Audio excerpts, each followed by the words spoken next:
السلام عليكم. بسم الله الرحمن الرحيم والصلاة والسلام على سيدنا محمد وعلى آله وأصحابه أجمعين. We have reached verse number 195, and the following passage of Surah Al-Baqara tackles a new topic. It's basically talking about Al-Hajj, pilgrimage. And as we said before, you can see how the different topics intermingled in Surah Al-Baqarah, as if Qur'an is telling us that life is one, is an integrated entity. Okay, however you are performing Hajj, or you are practicing Siyam, or trying to practice taqwa, or doing any contractual thing, from writing a will, or later on we will see writing a contract regarding loans, or so all these things, okay, should not be looked at as separate really issues, okay, or in other words, they are not disconnected. And it is really our job to find out where is the thread that really connects these really things together. Okay? Now,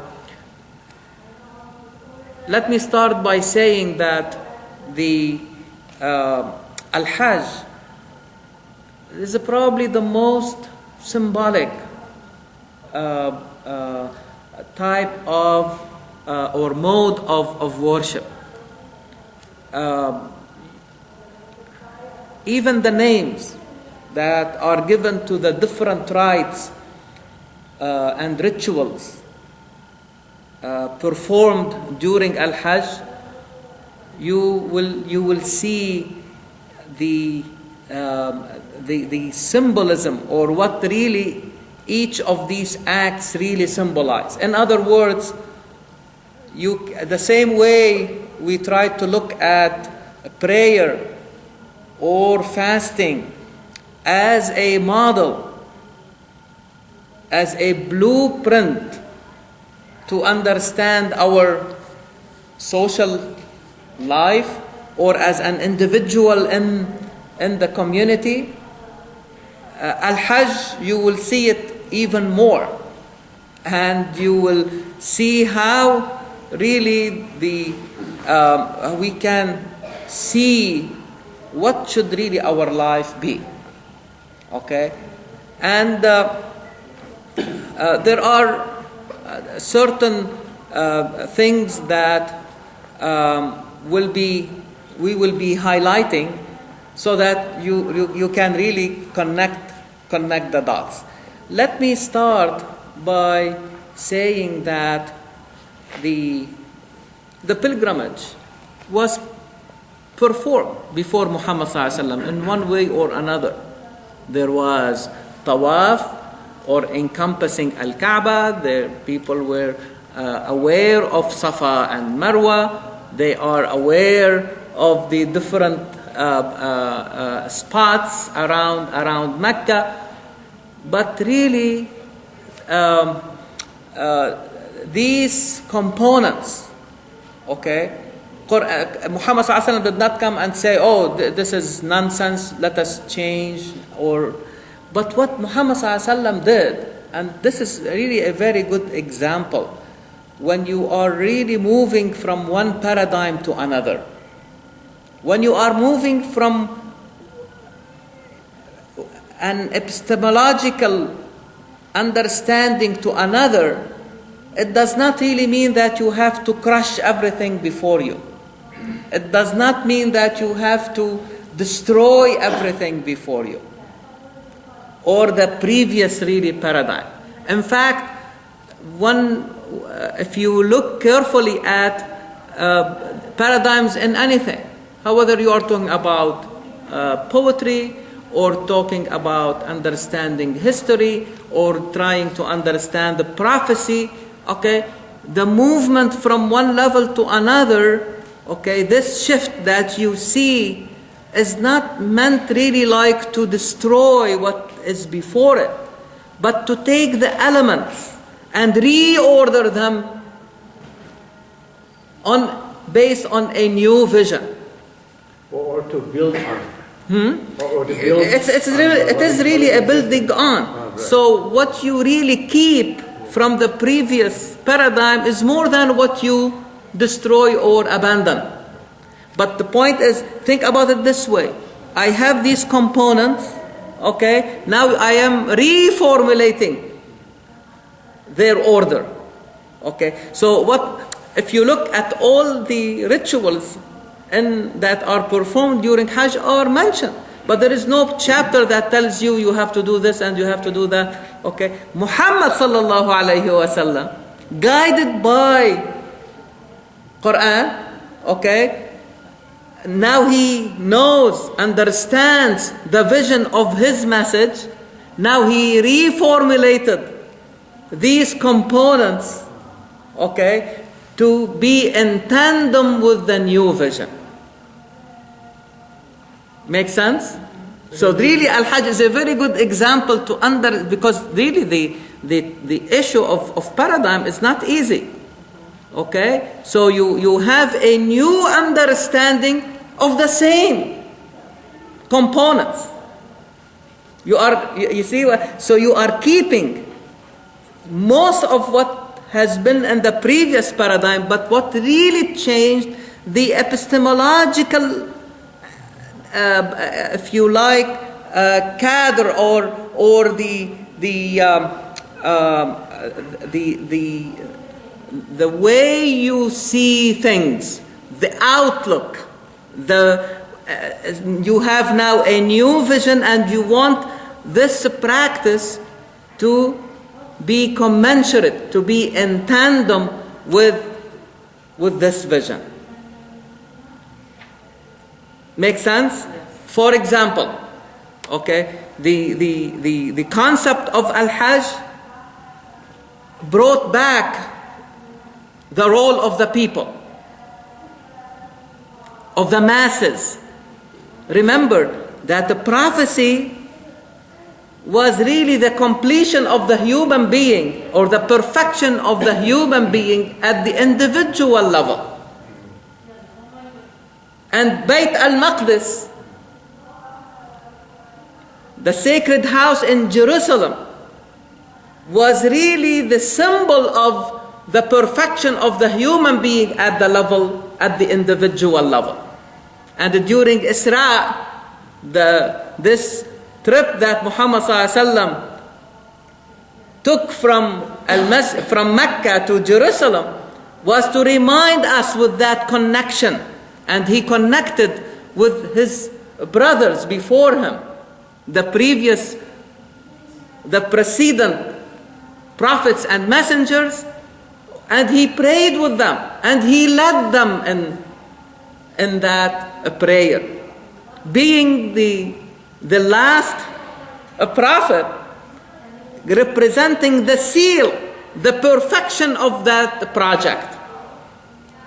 And as if it is really telling us that this project has been perfected and completed. And its product is how you see the perfection of the individual human being. Remember, the surah talked about the movement of the Qibla. People used to face Jerusalem while praying. Now Muhammad ﷺ asked them through Qur'an to move, to turn their heads, their faces towards Mecca. So Because now we have a new vision. Now it is the inauguration of a new era where now the people have to play the role of the individual prophet or messenger. Are you following me? So we are moving from the role of the individual now.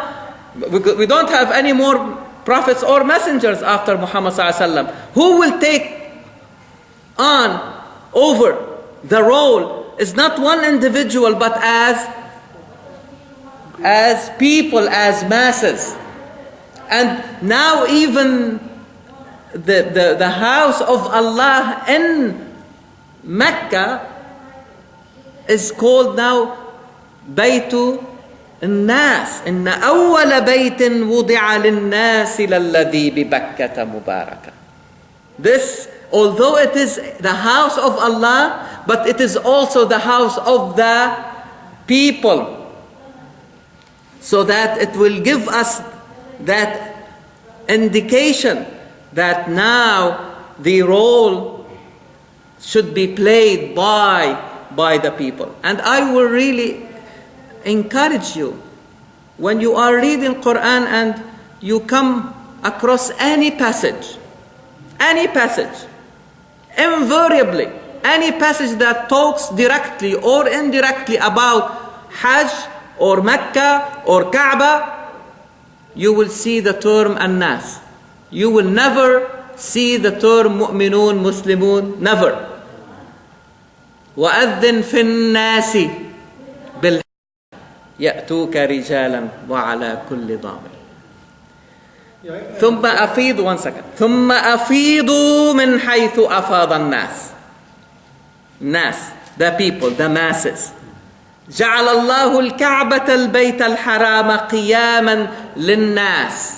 Again, the people.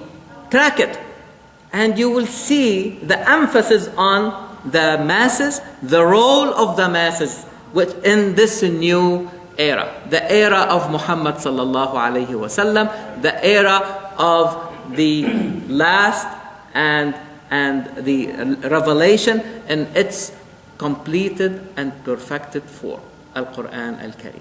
Yes, brother. Yeah, I totally agree with the era of the Nas, but currently non-Muslims are not allowed to go to perform anything in the Makkah.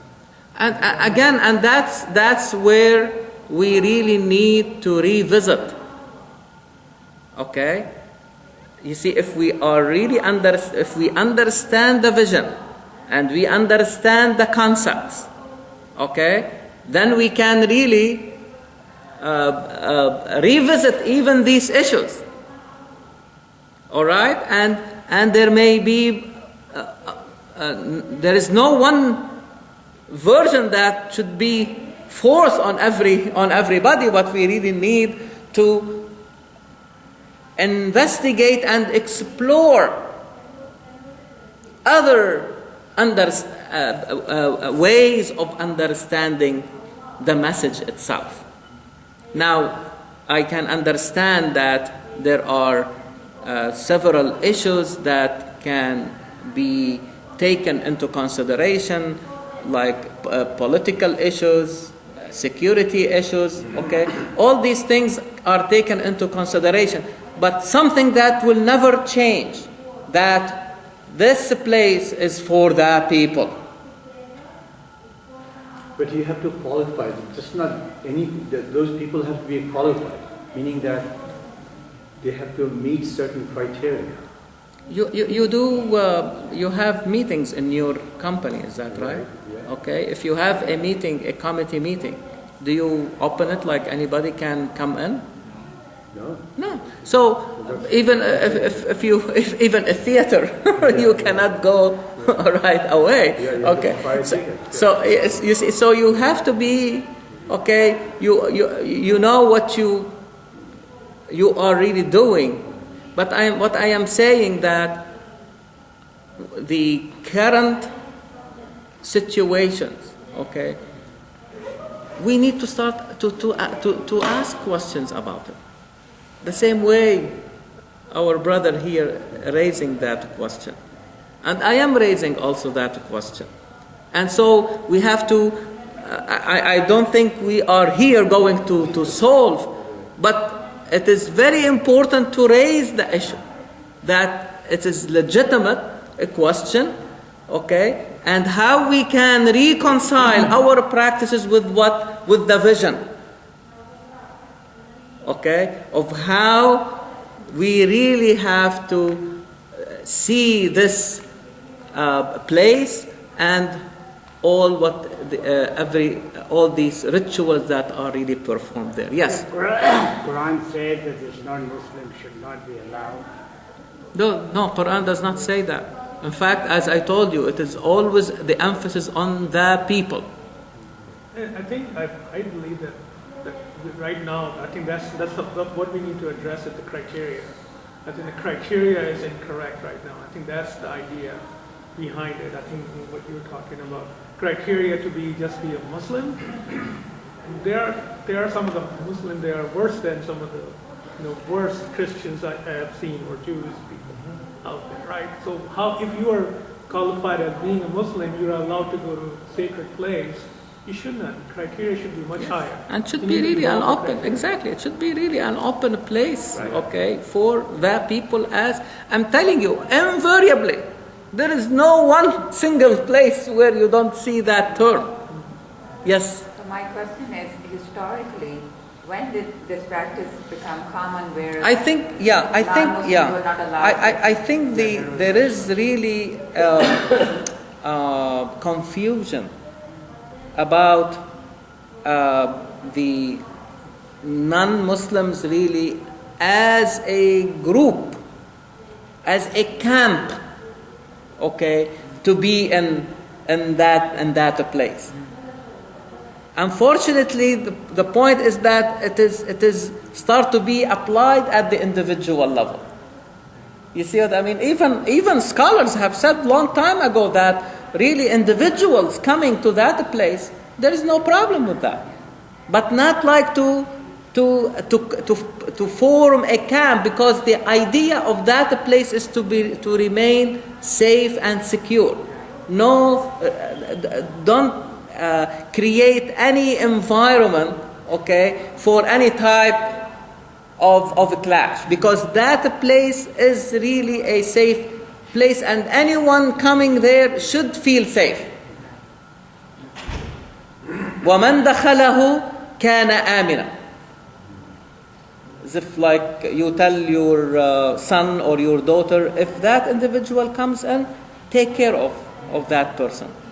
Okay, let him feel at home. Okay, and the same thing. وَمَنْ دَخَلَهُ كَانَ آمِنًا. Whoever comes there, make every effort to make that place safe and secure. Yes. Well, I mean, because the ayah is in Surah Tuba, يا أيها الذين آمنوا إنما المشركون نجس فلا تقولوا صلاحا بعد عامهم هذا. But as a camp, that was really fighting the believers and creating problems, okay, in terms of blocking the message and blocking the people from even seeing and listening, okay, to the message. No. In Surah At-Tawbah. Yeah. But again, this is why I said we should distinguish between, okay, the al-mushrikun as a camp, because Quran said وَإِنْ أَحَدٌ مِنَ الْمُشْرِكِينَ اسْتَجَارَكَ فَأَجِرْهُ. As an individual, it's different. And that is the mixing or the confusion. We have to distinguish between treating this people of that group as individuals versus like forming a camp or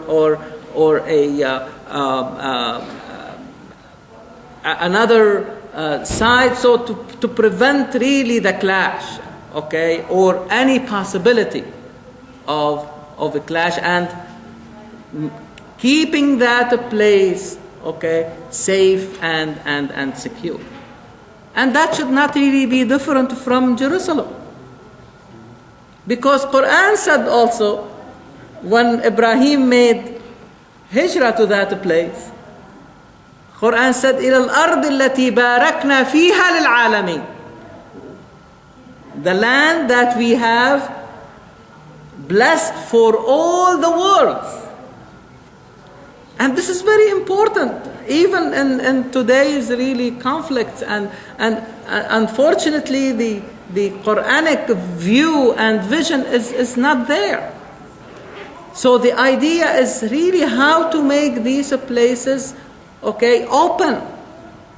Because this is, as we will see, you remember what we said, the trajectory of the Qur'anic vision is that people should really, the trajectory is in the direction of peace and ta'aruf. And again, I am saying it in the Qur'anic term, لِتَعَارَفُوا, and what is the high, the apogee in Al-Hajj? What is the crux of Al-Hajj? Is Arafah. Arafah and Ta'aruf have even, you see, even the names, the terms should really tell you about the vision itself. So, and in fact, Al-Hajj was performed by Muhammad ﷺ towards the end of his life.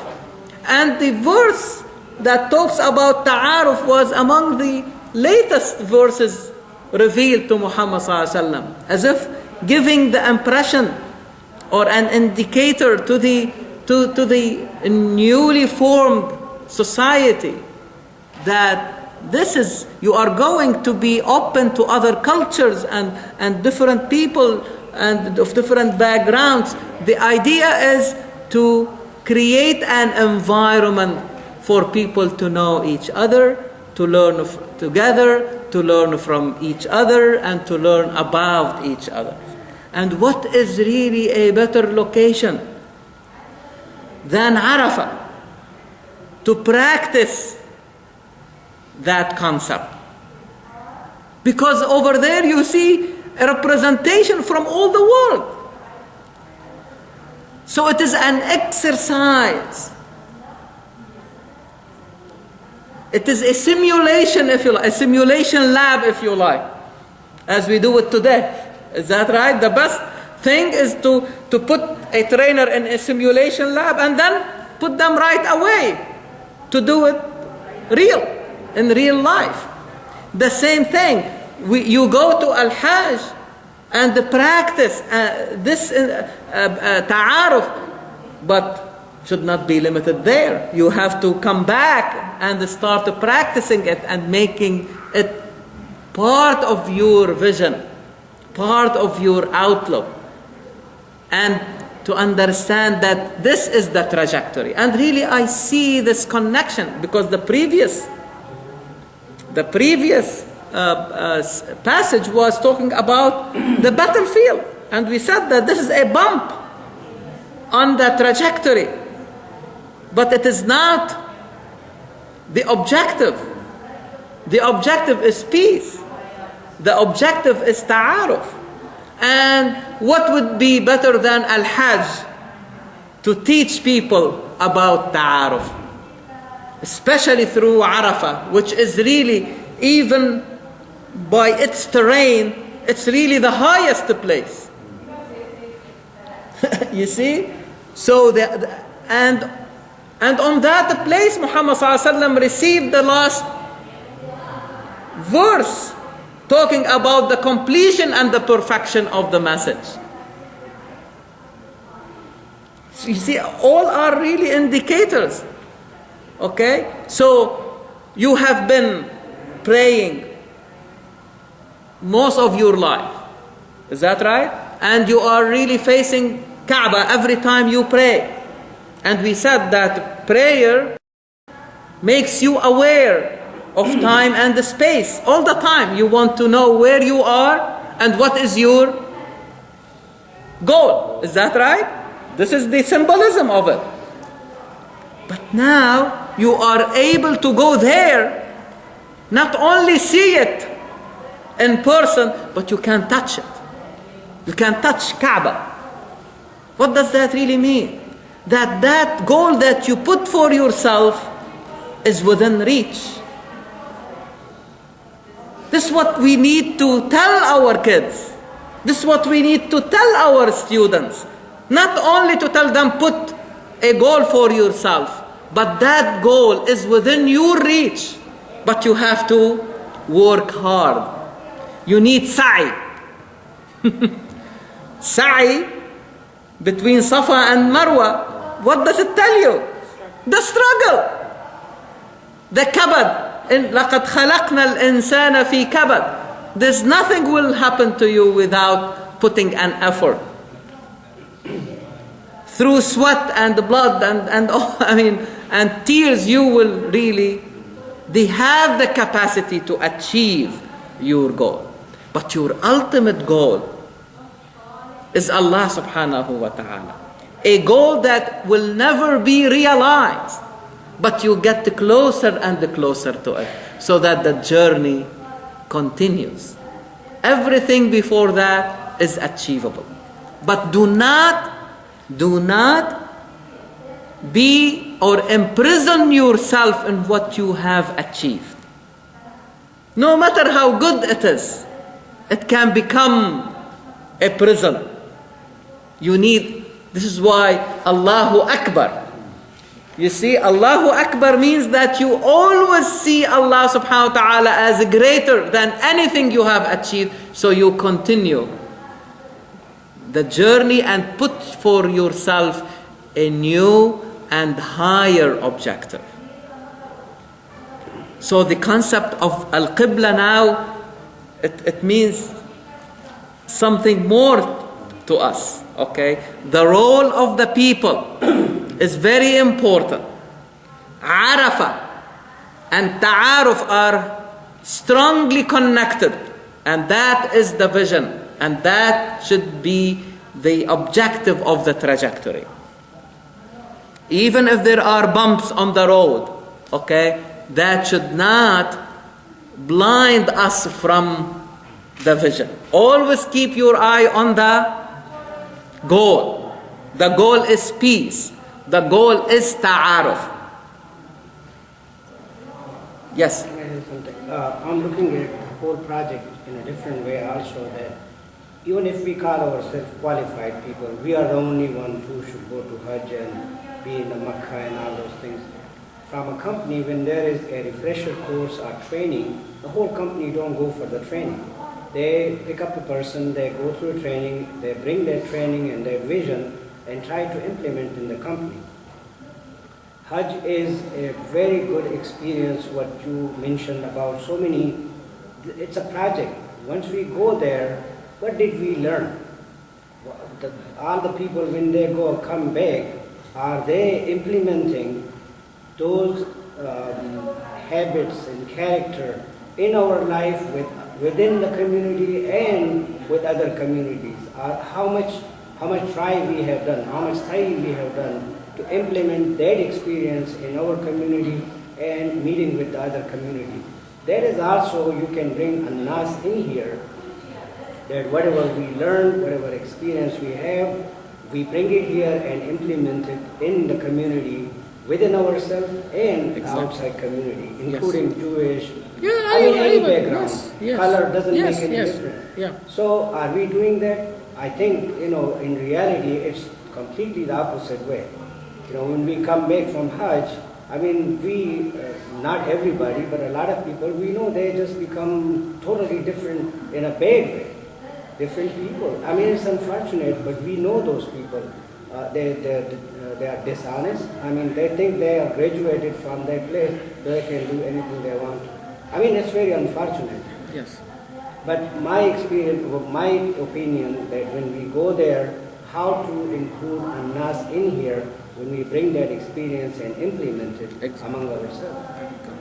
Yes, that is really the objective, because you remember the surah is emphasized a lot that although you have to do a certain ritual in a certain way, okay, This is how it is prescribed to you. Whether you are talking about prayer or about fasting or about turning your face towards like Kaaba versus turning your face towards Bayt al-Maqdis, Quran is saying doesn't matter. Okay, I am telling you about these things not to take them as objective by themselves, but they are meant for a higher objective. How to make out of you a new human being. And I see in the way Muhammad sallallahu alaihi wasallam put it to us about when you go to Hajj, you come back as if your mother has given your birth. What does that really mean? That you are being transformed. That this is really a new start for you. Is that right? So you are a new transformed human being. So if Al-Hajj or fasting or prayer or doing any form of worship, okay, if it does not really change me into a new human being,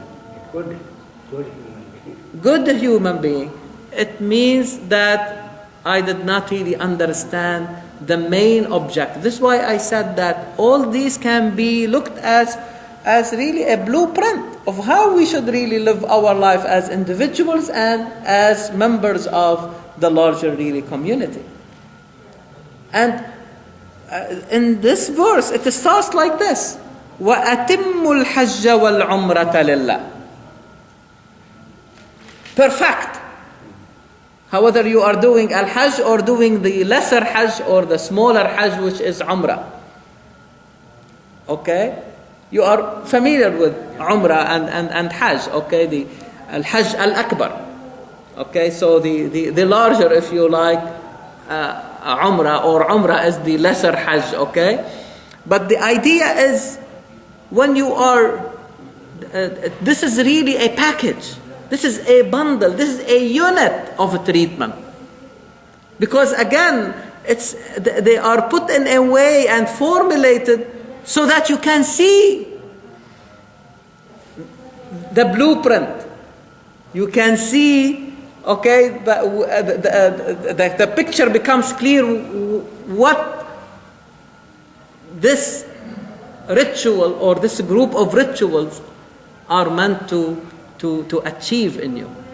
And so the verse itself will go over things that may look to us as formalities. Do this and don't do that. But Qur'an is emphasizing in many places, including the same surah, that these are not meant for themselves. They are important, but they are to serve a higher objective. And I want you to take them in that form because they are formulated again so that you see the vision. Because they are in tandem with the vision. They are not anymore done haphazardly or without really a clear objective. So, فَإِنْ أُحْصِرْتُمْ.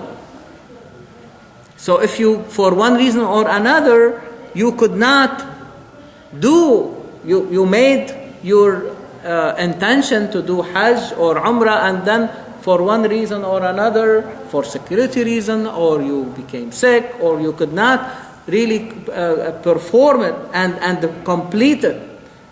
So you can make up for that by sacrifice. Okay? So you can see even when you are really trying to correct a defect or something that you could not complete, okay? So what you are really doing is also creating in you a new meaning. When you are sacrificing, so you are giving up something. So you are liberating yourself from something, from your own wealth, from your own property. So the idea of liberation, you can see it in all the performance of Al-Hajj. The way we dress, okay? People, I mean, like you put very simple garments, people look alike, so you are really liberating yourself from the prison of the status, the social status. People become all one, and one is all. No ornaments, nothing to distinguish people. You see, they are all, and you can see how that influenced so many people who really went to Hajj, and when they saw something like that, if somebody is living in a situation where they have been suffering from discrimination, so the reaction to hate the other side.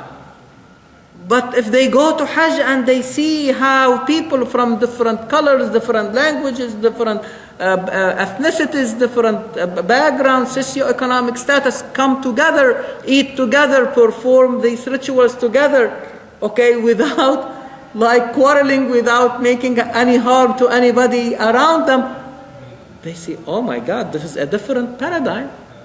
No, that can be done. Life can be different. It's a good example where like it made huge transformation in his outlook, the way he see other people. So it's very powerful, okay, if it is looked at it with these eyes. If it is done just, okay, I have this obligation and I want to take care of it and that's it, okay, we will not really see the value. And that's what is this disconnect that a lot of people, including yourself, and I have heard it from you over that why we see this disconnect between our prayer and our social daily life. Why there is disconnect between prayer, fasting, and why it is not really influencing really our daily life. The same thing for Al-Hajj. This is really a huge, I mean, change, okay, or a different setting where we can really learn how we should really, what type of life we really need to lead. That time is not about you. When you go to Hajj, yes, it's not about you. One ultimate goal is God, Allah. Everything is neutralized. Everything is level. Everybody's same level. Your mentality is yes. one thing. The hierarchy is leveled. Yeah. Yes, you are right. Okay, but again, what does it really mean for Allah? Okay, because it says وَأَتِمُّ الْحَجَّ وَالْعُمْرَةَ لِلَّهِ. So what does it really mean when I am doing something for Allah? So I have to remember His names and His attributes. How I can realize through practicing this type of worship or this group of rituals, how that will teach me, help me to realize the names of Allah in myself and in my surrounding. Allah subhanahu wa ta'ala is Al-Adl. So I have to see this environment egalitarian. All people are the same.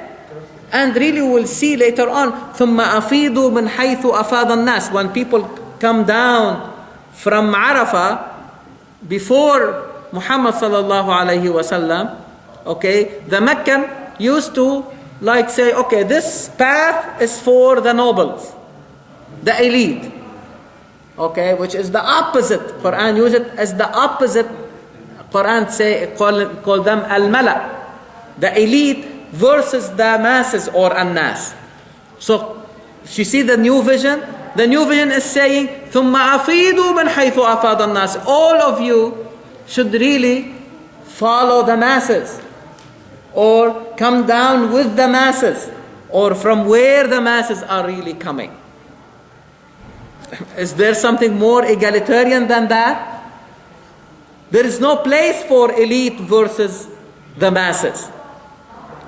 All are really the same. If that is not achieved, what is the meaning then of Al-Hajj? They shouldn't supposed to be that life that we see them on. They should be a regular life that we see the same thing. And in the same verse it says, وَاسْتَغْفِرُ What sin they were committing so that they need to make istighfar or to ask Allah subhanahu wa ta'ala for forgiveness.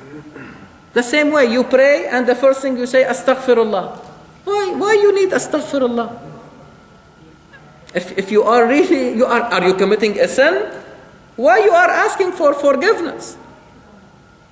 So if you are really asking Allah subhanahu wa ta'ala for maghfirah, for forgiveness, if that does not teach me how to forgive others, then I don't believe that Allah is Ghafoor Rahim. If I do not realize forgiveness and mercy in my practice, how can I claim that I believe in God and Allah, or I am doing this for Allah who is the most forgiving, the most merciful? You see how we can demystify the idea of lillah, for the sake of Allah. For the sake of Allah meaning to realize His names in my practice. That is really the best indicator that I am doing this really for Allah, nothing else. Not for my own interest. And istighfar, I think, also means that sometimes because you're perform, Hajj, yes, you feel your ego is kind of built up. So you're trying to free yourself from your ego to say that, okay, I exactly, very good. That is the very important message. Can you repeat that?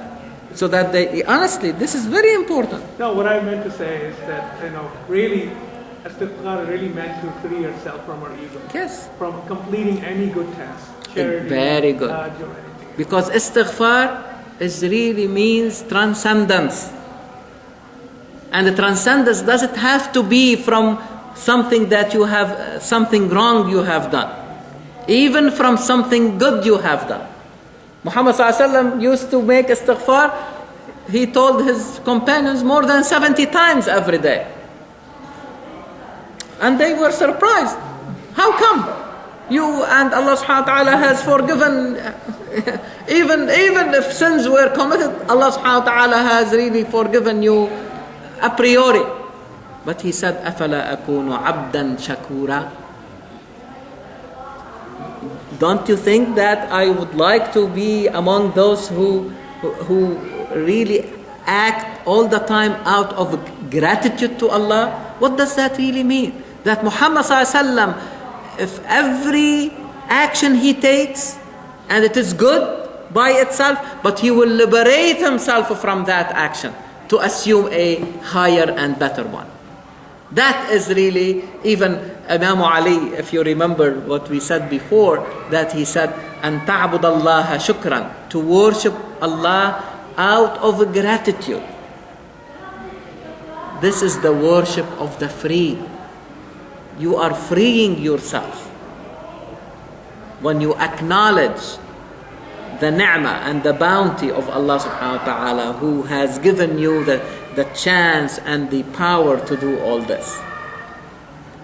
وَلَا تَحْلِقُوا رُؤُوسَكُمْ حَتَّى يَبْلُغَ الْهَدْيُ مَحِلَّهُ. So the way to, because you see, when you go to Al-Hajj or Al-Umrah, this is also another occasion where you are showing the capacity to withdraw from the world. The things that you have been doing, and they are fine, and they are not sinful. Okay? And Qur'an is saying, when you are performing Al-Hajj or Al-Umrah, even you are really putting your own desires under control. You are taking away the usual clothes. You are taking ornaments, perfumes, the things that we like to do every day. Okay? Now, you show that you have the capacity to liberate yourself even from these things. And then have the capacity to come back. That is the idea. You see, this is al-adl, or the balance that we are really talking about. Balance is not bouncing. Now I am doing this for this profane life, and now I am doing something for the hereafter. This, to be honest with you, it doesn't mean anything. This way of thinking about it has nothing to do with balance. Balance is really how you create in yourself this capacity to withdraw from the world, but that will be equal to the capacity to bring you back to the world. Then you are, it's like when you look at a chemical reaction. We say it can go in this direction or in the opposite direction. But really it becomes an equation when it reaches really a steady state of balance. So it may look static, but there is movement. It's like the ballerina. We think that the ballerina dancer is really standing on her toes. But really, if you look very, very carefully, she is moving all the time. Back and forth. But in a very quick way, it would look as if she is standing. You see? It looks static, but even static means there is movement still. But that movement in both directions have become equal. And so she is in a steady state, she will not fall. Very interesting. So, however, we are talking about fasting, because fasting creates in you the same thing. You are abandoning, eating and drinking during the day.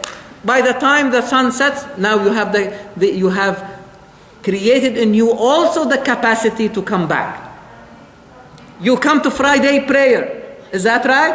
And this is a capacity to withdraw from the world, leave everything, and come to prayer. And after the prayer is done, what do? You go back. This is balance. When I have these capacities become equal, I am balanced. In other words, when I balance in myself all these dimensions and think about the 99 names of Allah subhanahu wa ta'ala. Think of them as dimensions. And there are potential dimensions in us. How I can be in the center at equal distance from all these names or these attributes. This is a tall objective, is that right? This is not an easy thing. But it is not bouncing. You are in the middle of the high values.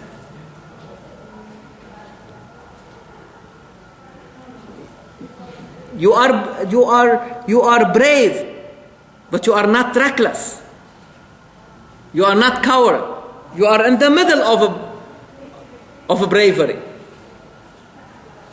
You may go in either direction, but you always try to balance yourself. You see where it's in the middle of a brevity, because it has the tendency, even if it is a good thing, but it has the tendency to go in the other direction. Even your spending may go in either direction. Qur'an says, وَالَّذِينَ إِذَا أَنفَقُوا لَمْ يُسْرِفُوا وَلَمْ يَقْتُرُوا وَكَانَ بَيْنَ ذَلِكَ قَوَامًا. They don't squander their money. They don't spend it right and left so that they will harm themselves and the people around them. But also they are not greedy and stingy. You see what I mean? So this is really how we read. So Al-Hajj is another good training, if you like, to see that capacity or to equalize these capacities. The capacity to withdraw, to abandon, even the nice really clothes and ornaments and everything, but at the same time to have the capacity to come back. Now when you decide to come back, there is a visa that you have to take. The visa probably is like to cut your hair. It's very symbolic. Okay? The woman's like couple flocks. Okay? So وَلَا تَحْلِقُ, so don't do that until you finish. But there are situations when you have to cut your hair because there is an ailment or sickness, or you are sick. You could not really finish what you need to finish. Okay, so you can compensate for that by fasting, by paying sadaqah, by sacrifice, nusuk. Can I ask? Please. There is something. Quran, if Allah is saying something, it's not just symbolic. There is a meaning. Yes. This is what we mean by symbolic. That it symbolizes something more than what it says. And there is definitely a meaning behind. That's why Allah is mentioning the shaving of the head. Mm-hmm. What is in your opinion, what is behind that shaving the head? The shaving. Yeah. What is the meaning behind? It could be that this is something that we like. I mean, as part of our beauty, our ornamentation. Okay, so have the capacity to get rid. I mean, it could be. It could be that. I mean, because that may be more consistent with the idea of the ability, like to liberate yourself. Okay, from things that we like. Okay, the same way we like to put nice clothes. When you are in ihram, you put very simple clothes on you. Could it also mean that, and this is an extension of what Shikhin said, it's a decoupling from our materialistic life? Yes. You know, shaving the head. Maybe somebody has beautiful hair, you know. Yeah, that's what. Yeah. That means you don't pay any importance to that anymore. And also, it's only for men. Ladies don't have. No, but they don't shave everything. But again, it is very symbolic. It's like just to show that even for men, you can just cut little bit of it. Doesn't have to shave everything. But the idea is like it is an indicator that you have finished. I mean that ritual, and now you are able to come. That's why I call it a visa, like to come back. Okay, you have finished that. Now you are given the permission to go back to your usual life. And I think one of the, maybe because the Prophet Muhammad said when you're born new, like when you're born. Yeah, it's possible. No hair, right? So Very good. Yes. This is very beautiful. Yeah, thank you. Yeah. I think there's a lot of the different meanings. I think there is this. To my knowledge, I think my understanding is, it's very symbolic, and it has to do with relieving yourself. There's, you cannot just take as your chopping off your hair is one of the options, but there is a lot of other things you need to do. Yes. I think that's not just mean. I think that's a symbolic gesture. In other words, it's not meant for itself, but really like to make you think. Right. Okay, and this is the nice thing about the prayer or fasting or Hajj, that because there are a lot of symbolism, it lends itself to. After 1400 years, people are still trying really to understand the meaning behind these things. And this is why Qur'an is saying, don't take these things, although I am asking you to do them, okay, but do not take them in a very rigid and a strict way. And especially in Hajj, it is amazing that Muhammad ﷺ performed Hajj one time.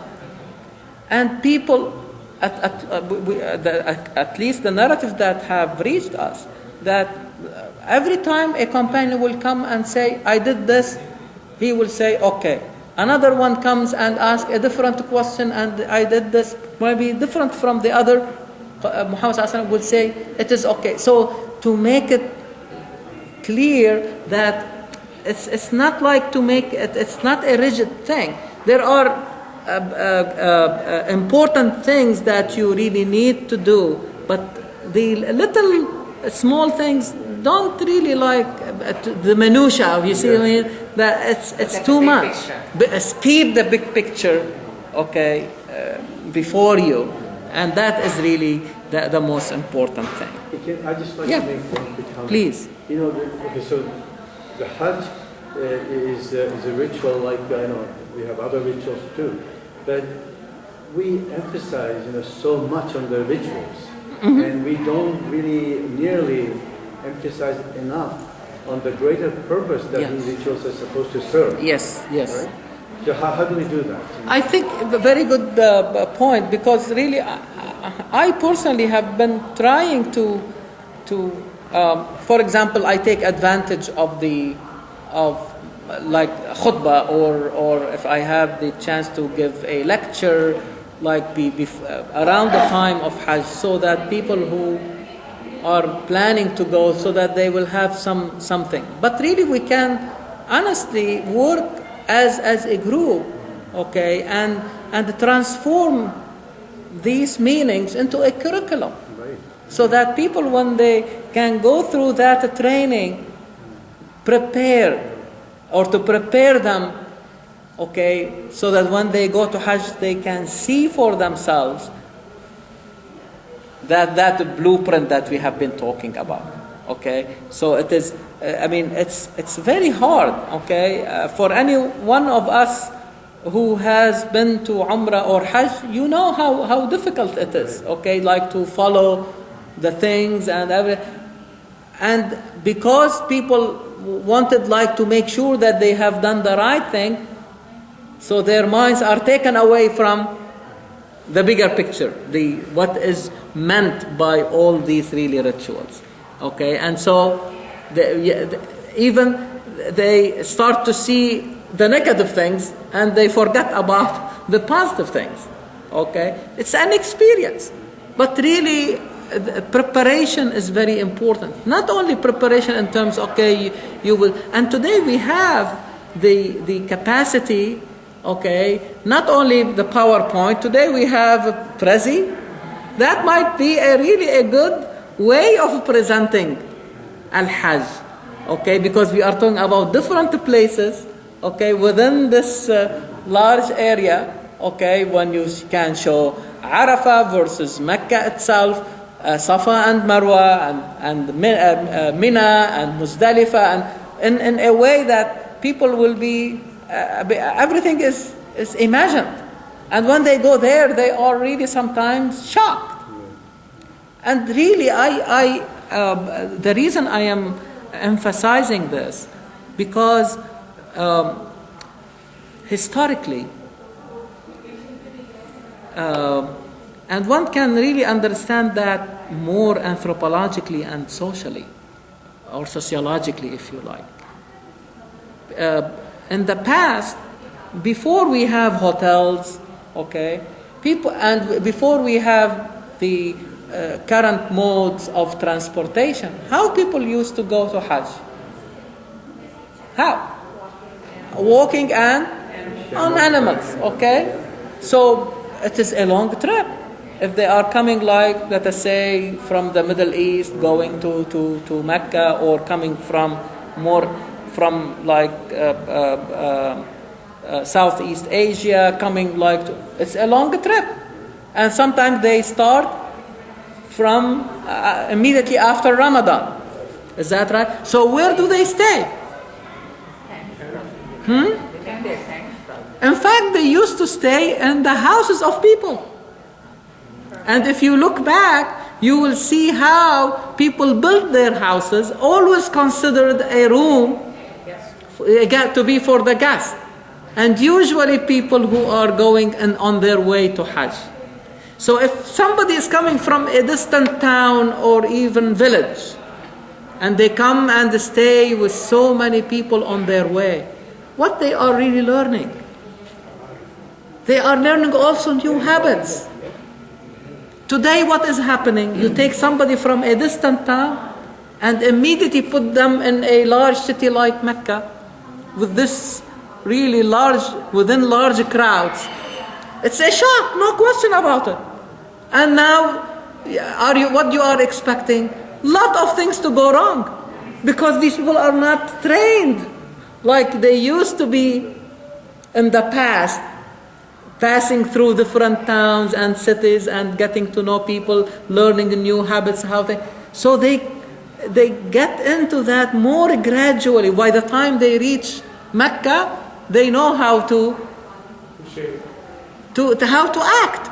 Some of the transformation has already taken place by that time. Exactly. So the shock is taken away.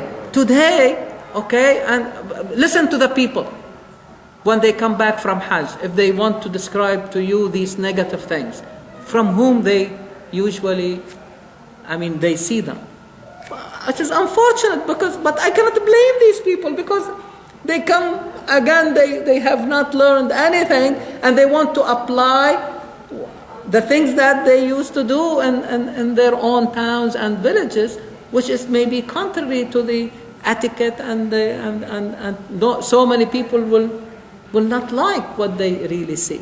So really there is a problem here when there is this lack of a training. It was done, through the people, okay, but now we have relied on hotels, okay, and people are really paying a lot of money in order to perform, this mode of worship, and so we are, no question, in my mind, that we are going to see. So how we can compensate for that? So we need these really training sessions, and honestly, we can transform this knowledge, okay, and what it really symbolizes into a curriculum that people who are planning to go to Hajj, and even those who are not planning to go to Hajj, but in that season they can learn to be pilgrimages there in their own cities and towns. You see, you can assimilate. You see the attitude of a pilgrim while you are still in the United States or United Kingdom or in India or Pakistan or Lebanon or Jordan. You see what I mean? So you can be, okay, a pilgrimage in your own place if you start to understand. Okay, so you start to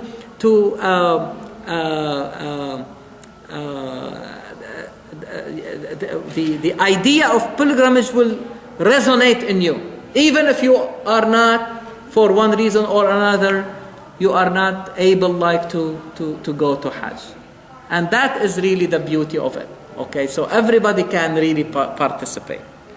فَمَنْ تَمَتْ فَإِذَا أَمِنْتُمْ. It's very beautiful that these verses were revealed early in the period of Medina. And at that time, Mecca was not really freed, was not liberated yet.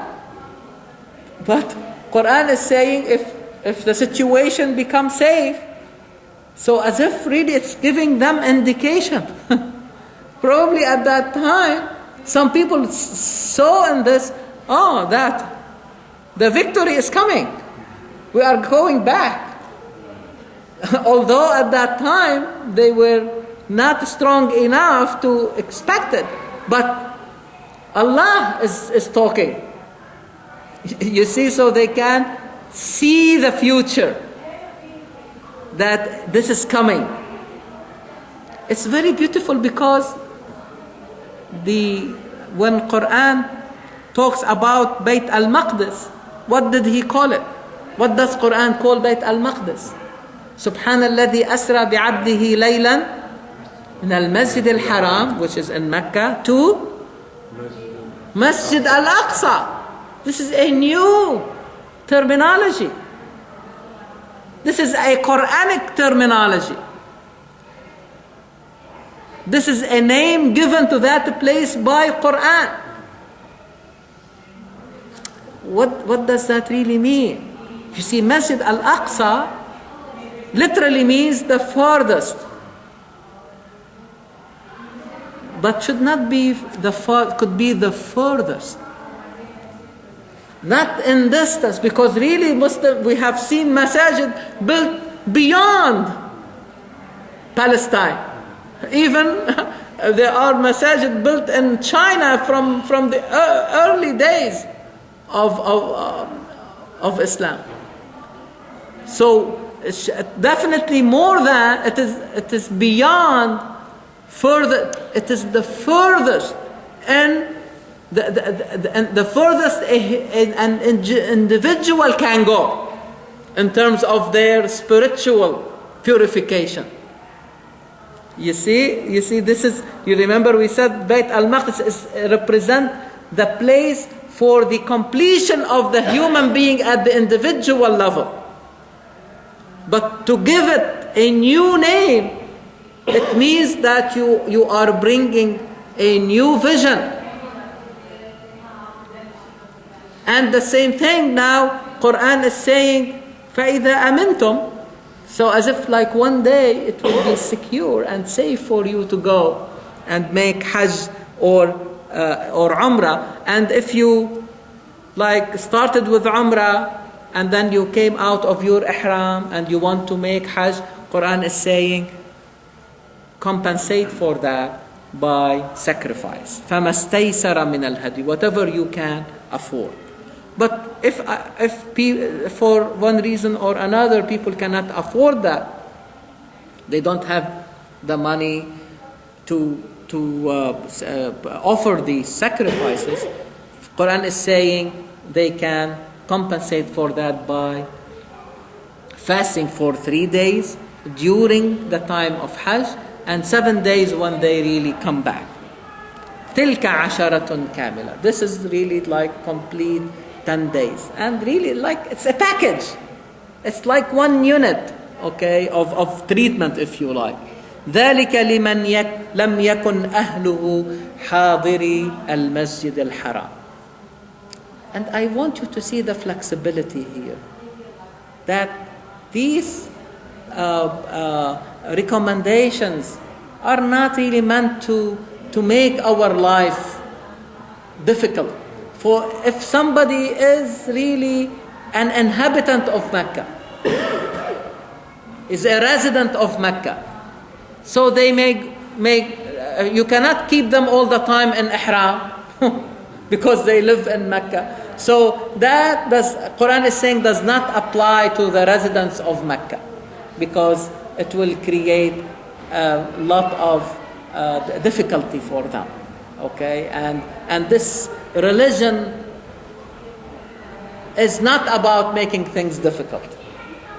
It is, as we said, takhfif and rahmah. Make it easier on people.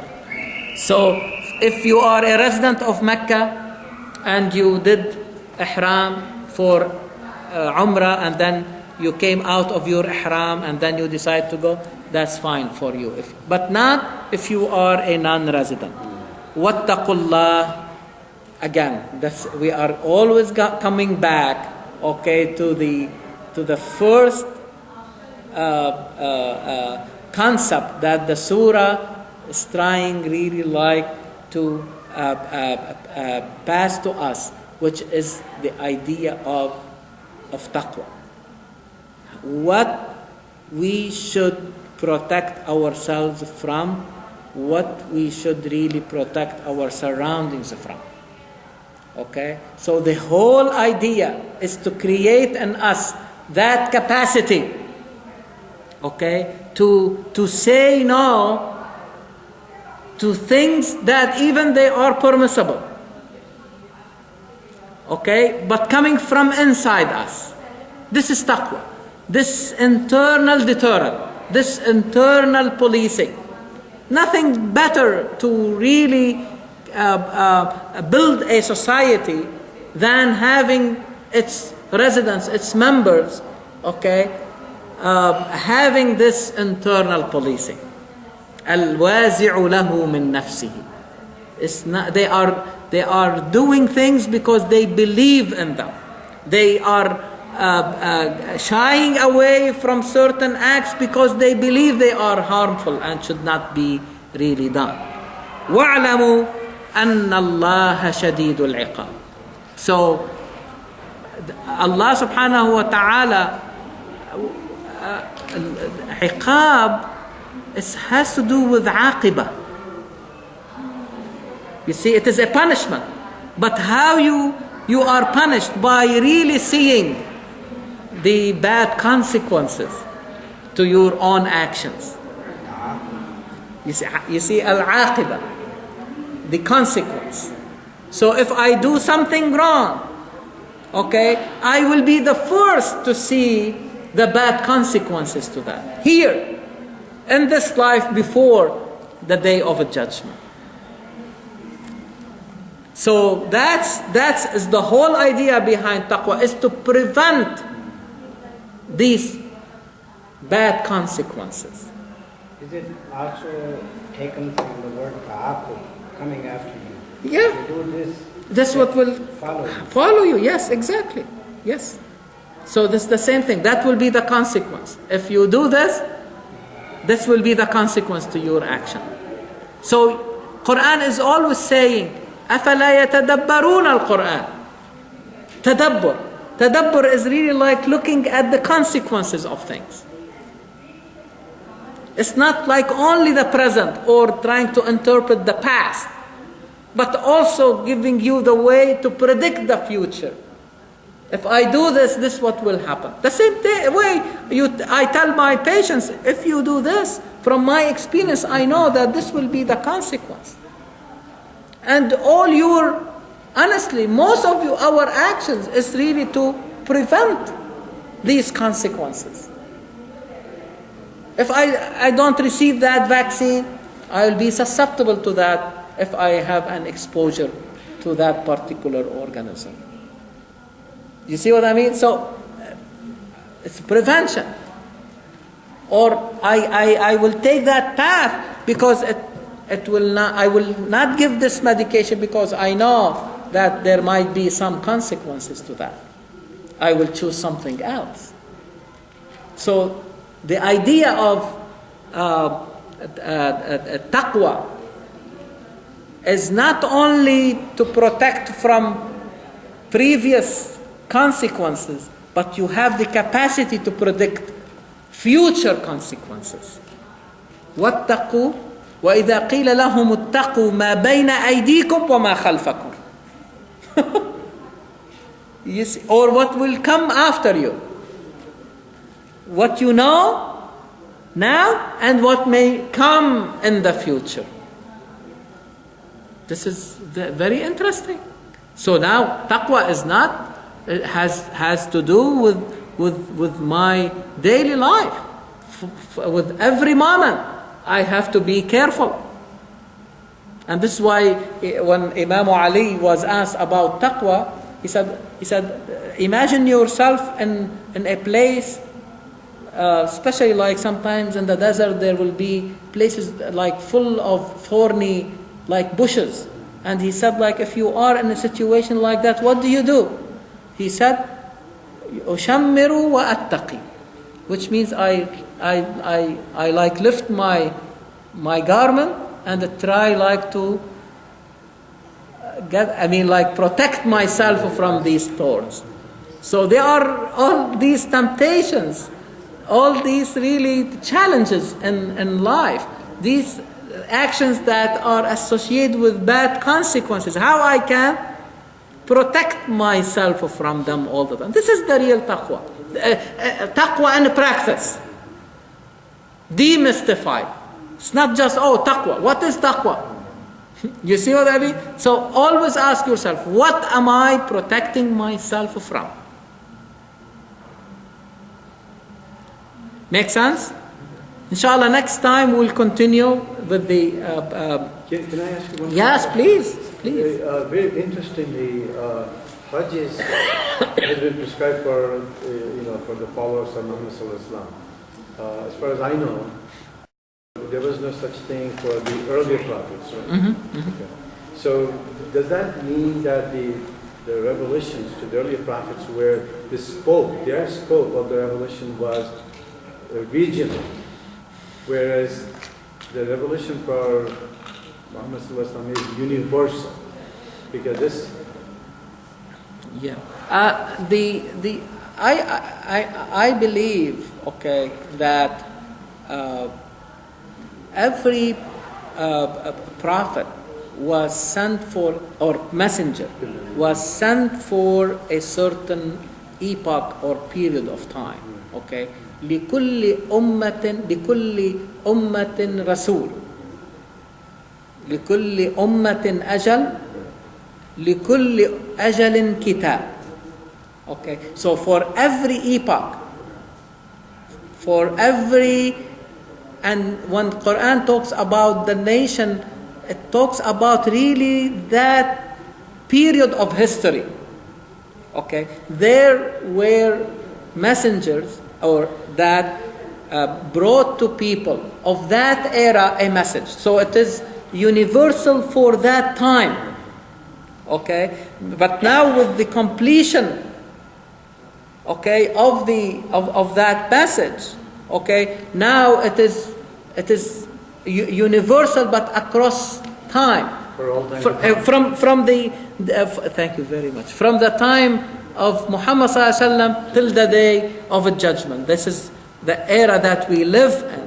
Okay, extends, but that was not for the previous really, and this is why they were aware of it. Isa alayhi salam was aware of that. How we know? Because he said, according to Qur'an, okay, مُصَدِّقًا لِمَا بَيْنَ يَدَيَّ مِنَ التَّوْرَةِ, I am verifying and authenticating and what has been revealed before me. Again, think about what we said about the paradigm. Okay, I am not here to destroy the previous paradigm, but I will take away from it things that do not apply to the new era.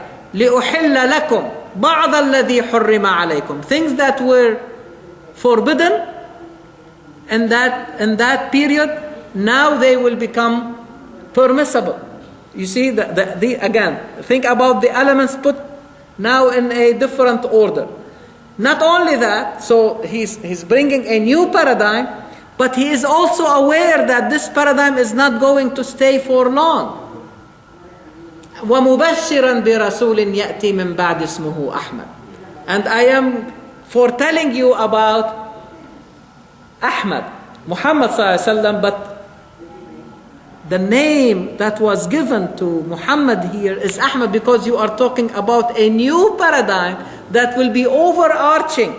Without, it will contain the previous revelations, but will bring new things because to meet the new challenges of the new era. What happened after that? That unfortunately, we are, as Muslims, unfortunately, with our own actions, we are stopping the movement of the revelation. You see, the revelation is moving. It moved from the tablets of Ibrahim to Tawrat to Injil to Qur'an. But now, since the Qur'an is the perfected version, if you like, of the revelation, okay, now within it, you have to continue the journey and the movement of the revelation.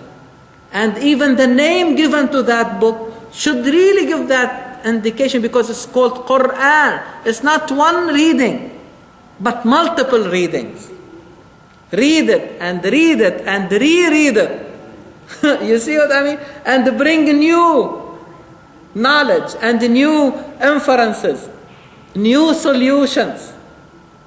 But how can I do that without preparing myself to infer new readings. I need a lot of sciences, lot of knowledge to help me raise new questions so that Qur'an will be able to answer that. So I have to interrogate continuously the revelation in order to give me more. If I am not interrogating it, it will become real static without any movement. No, I want the static to mean continuous movement but balanced one. And to elevate that level of balance, what we call equilibrium, a dynamic type of balance. Static balance and dynamic balance is really equilibrium. So you are always continuously looking for a new reading. And this is the meaning of Qur'an. Yes? You mentioned earlier, in the beginning of the class, that you call Kaaba the house of the Allah. Why are you calling it the house of the Allah? Actually, it's not Allah's house. No, the idea, this is the interesting thing. When we say that this is the house of Allah, should be equivalent house of the people. How you make something for Allah, the more you make it for the people. So you will not discriminate. You are treating people fairly. You are realizing the name Al-Adl of Allah. You treat them with mercy. You treat them with forgiveness. You make this a place conducive for knowledge. So you are really realizing the name of Al-Ali. You treat people with wisdom, utmost wisdom. You are realizing the name of Allah Al-Hakim. This is what it means. Yeah, that's why I'm saying it's not like physically to be Allah. Yeah, no question about it. It belongs to Allah. More than yes. So this, you see, when you say Baytullah, it means that you are giving that place the honor because you are putting it closer to the name of Allah, in conjunction with the name of Allah. You see what I mean? So that is the meaning of it. But really, to demystify that, make it for the people, open to the people. Not only that, Muhammad ﷺ will also universalize that concept. Although the masjid, this limited place, okay, is where you pray, you realize your sujood or your prostration, which is the closest station to Allah subhanahu wa ta'ala. But then Muhammad ﷺ said, جُعَلَتْ لِيَ الْأَرْضُ مَسْجِدًا وَطَهُورًا. How you can transform the earth now to become like which means a place where you can grow the meaning of Al-Masjid. make the other place. The same way. Make your house like the masjid. Make your university like the masjid. Make your street like the masjid. You see, that's the challenge. وَاجْعَلُوا بُيُوتَكُمْ قِبْلَةً, as Qur'an said. What qibla? Like, it means like make it an objective for the people, a goal. People will pass by your house and say, not only, oh, this is a nice place from outside, but they say, I would love to have a family like the family who live in that house. That the house becomes a beacon. You see, I would love to have a house or the home of like this home, where the people are really very nice and polite and merciful and kind and all these things. That is really the beauty of it. It will become qibla. The same way, you have a qibla here, okay? Make your house also a qibla. وَأَقِيمُوا الصَّلَاةَ. It's not the same. Make it a beacon. Thank you very much. Jazakumullahu khairan.